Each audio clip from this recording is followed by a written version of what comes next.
4 अगस्त 2023 प्रातः मुरली। ओम शांति। बाप दादा मतपन। मीठे बच्चे, बाबा कहे कि मीठे लाडले बच्चे, बाप आए हैं तुम्हारे लिए स्वर्ग की नई दुनिया स्थापन करने। इसलिए इस नरक से दिल ना लगाओ, इनको भूलते जाओ। प्रश्न है, रहमदिल बाप तुम बच्चों पर किस रूप से कौन सा रहम करते हैं? उत्तर, बाबा कहते हैं, मैं बाप रूप से मीठी सैकरिन बन तुम बच्चों को इतना प्यार देता हूँ जो दुनिया में दूसरा कोई भी दे ना सके। मैं तुम्हें पवित्र प्यार की दुनिया का मालिक बना देता हूँ। टीचर बन तुम्हें ऐसी पढ़ाई पढ़ाता हूँ जो तुम बहिश्त की बीवी बन जाते हो। यह पढ़ाई है मनुष्य से देवता बनने की। यह ज्ञान रतन तुम्हें विश्व का मालिक बना देते हैं।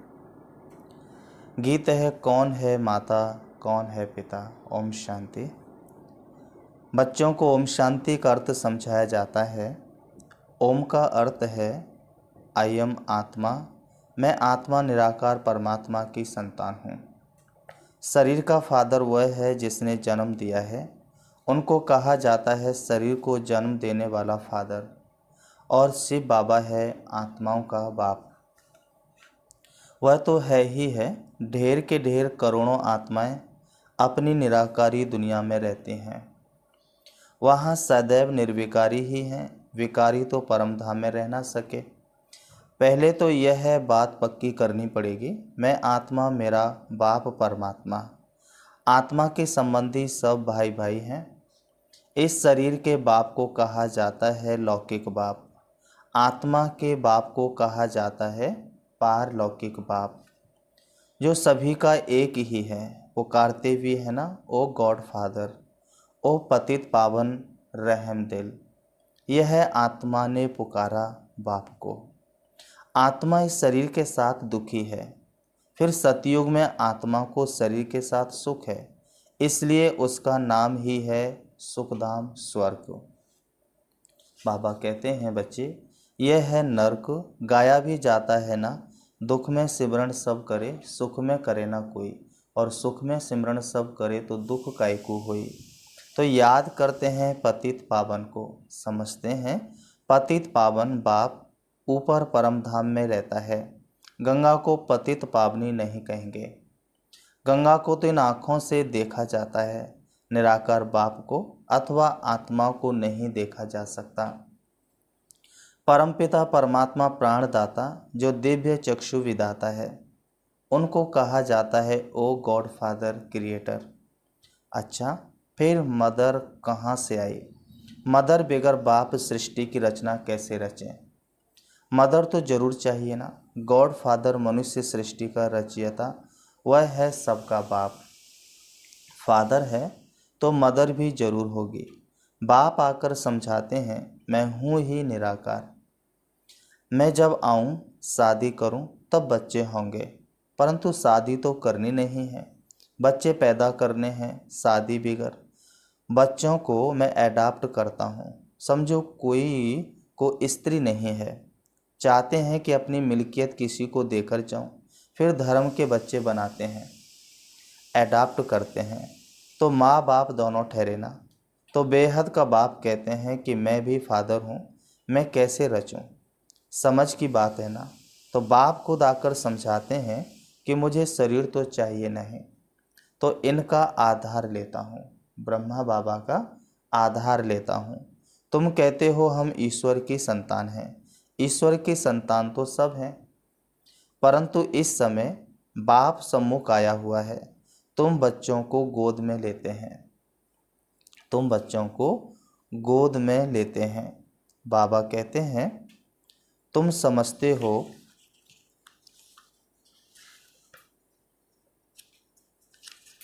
बाबा कहते हैं कि तुम समझते हो बाबा के बच्चे बने हैं। बाप है स्वर्ग का रचयिता, स्वर्ग का मालिक बनाने के लिए राजयोग सिखलाते हैं, खुद बैठ बतलाते हैं, मैं निराकार गॉड फादर हूँ। निराकार को मनुष्य सृष्टि का रचयिता कैसे कह सकते हैं? तो बच्चों को अडॉप्ट कर उन्हों को ही बैठ समझाते हैं कि मैं शिव निराकार हूँ। तुम भी निराकार आत्माएं हो। तुम गर्भ जेल में आते हो, मैं गर्भ जेल में नहीं आता हूँ। तुम्हारे लिए है आधा कल्प गर्भ महल, आधा कल्प है गर्भ जेल, क्योंकि आधा कल्प माया रावण पाप कराती है। सतयुग में माया होती नहीं जो पतित दुखी बनाए। मैं 21 जन्मों के लिए तुमको स्वर्ग का वर्षा देता हूँ। नई दुनिया स्वर्ग को कहा जाता है। मकान भी पुराना होता है तो पुराने को छोड़ नई में जाते हैं। यह भी पुरानी दुनिया है ना। वह है नई दुनिया, गोल्डन एज, पावन दुनिया। तो भगवान कहते हैं, लाडले बच्चे, मैं तुम्हारे लिए स्वर्ग स्थापन कर रहा हूँ। तुम फिर नरक से दिल क्यों लगाते हो? अब नरक को भूल जाओ, मुझ बाप और स्वर्ग को याद करो, पुरानी दुनिया को भूलते जाओ। यह है बेहद का संन्यास। पुरानी देह सहित जो कुछ देखते हो उनका भी ममत्व छोड़ दो। समझो, हम सब कुछ ईश्वर को दे देते हैं। ऐसे समझ लो कि हम सब कुछ ईश्वर को दे देते हैं। यह शरीर, धन दौलत, बच्चे आदि सब खत्म हो जाने वाले हैं। यह वही महाभारी महाभारत लड़ाई है जिसके द्वारा मुक्ति, जीवन मुक्ति के गेट्स खुलने हैं। हरि का द्वार कहते हैं ना। तो हरि कहा जाता है श्री कृष्ण को। उनका द्वार है वैकुंठ। वैकुंठ के गेट बाप आकर खोलते हैं। वहाँ कोई पतित जा नहीं सकता, इसलिए पतित से पावन बनाते हैं, दुख से लिबरेट करते हैं। और कोई लिबरेट कर ना सके। दुख हरता सुख करता बाप ही है। बाप कहते हैं, मैं तुमको राजयोग सिखाता हूँ, सदा के लिए सुख देने आया हूँ। मैं तुम्हारे लिए वैकुंठ हथेली पर लाया हूँ। तुम राजयोग सीखकर मनुष्य से देवता बनते हो। बुद्धि भी कहती है कि बरोबर समझ की बातें हैं। समझो, यह पुरानी दुनिया है, फिर यह नई बनेगी। तो सर्वशक्तिमान एक ही बाप है जो अपनी शक्ति से स्वर्ग का मालिक बनाते हैं। चाहते भी हैं एक राज्य हो, ऑलमाइटी अथॉरिटी राज्य हो। सो तो सतयुग त्रेता में अटल अखंड सुख शांति में देवी देवताओं की राजधानी थी। कोई विघ्न नहीं था। उनको अद्वैत राज्य कहा जाता है। दूसरा धर्म ही नहीं जो दुखी बने। अभी देखो, भले क्रिश्चियन एक ही धर्म के हैं तो भी उन्हों की आपस में बहुत लड़ाई होती है, क्योंकि माया का राज्य है। सतयुग में माया होती नहीं। अभी कहते हैं, ओ गॉड फादर रहम करो, तो बाप कहते हैं, रहम तो सब पर करूँगा। सब बच्चों को पापों से मुक्त करता हूँ, अर्थात पतित दुनिया से लिबरेट करता हूँ। तुम सब आत्माओं को ले जाता हूँ निराकारी दुनिया में। बाकी शरीर तो भस्म हो जाएंगे। नेचुरल कैलेमिटीज गाई हुई है, आसार भी देख रहे हो। फैमन पड़ना जरूर है। अब बाप कहते हैं, इस छीछी दुनिया से ममत्व तोड़ो। बेहद का बाप है सैक्रिन। कहते हैं, मैं जो तुमको प्यार करता हूँ सो कोई कर ना सके। अभी तुमको पवित्र दुनिया का मालिक बनाता हूँ। राजा के लिए तुम पढ़ रहे हो।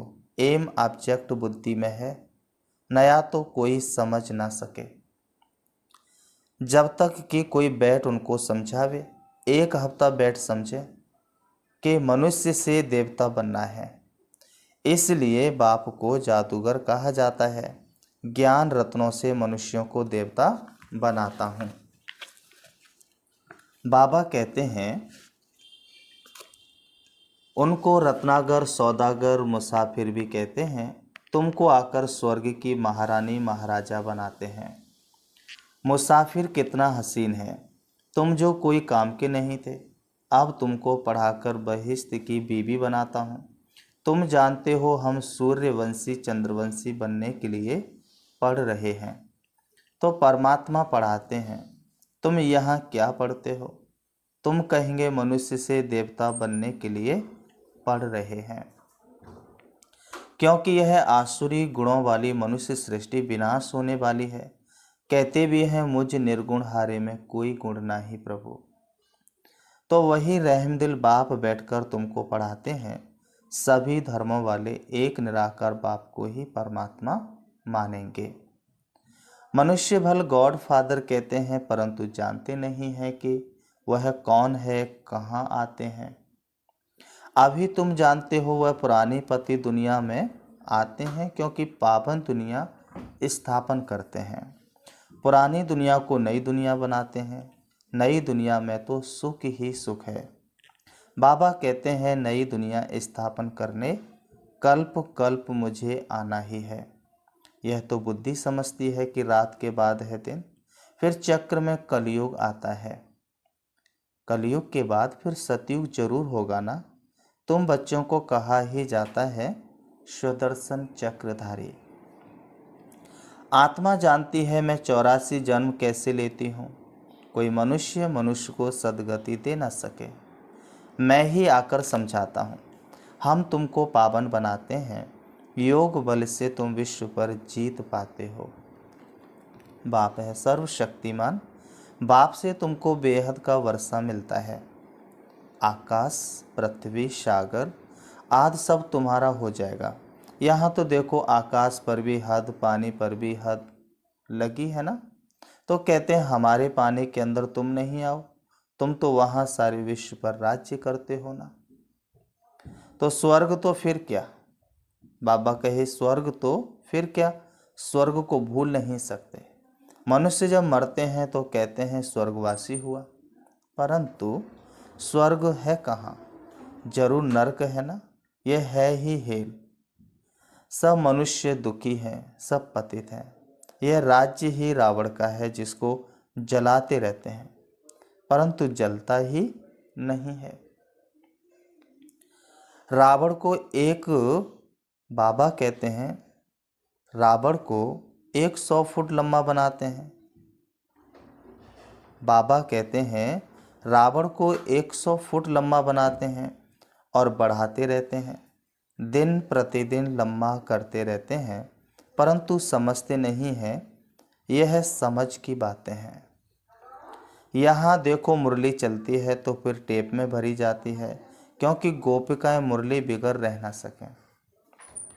तो यह प्रबंध है। मुरली बिगर तो तड़फते हैं, क्योंकि यह मुरली है जीवन हीरे जैसा बनाने वाली।